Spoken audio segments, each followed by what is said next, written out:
In this video, I'll share my thoughts on adding LinkedIn profile picture. Ensure you subscribe and turn on the notification for lots of educational guidance and content like this. If you want to add a profile picture on LinkedIn, I would strongly suggest you add like a human profile picture, right?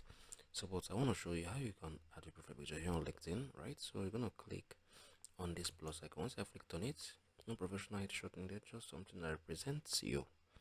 So this, and you can see example of all these entrepreneurs right here.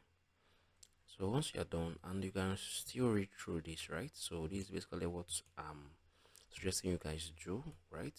So do this, it will help a lot. Once you're done, you can either use a camera, you can do this, or you can upload your picture, right? So I'm gonna click on this upload right now. I'm gonna use this one. Open. So I'm gonna save the photo. I can zoom it.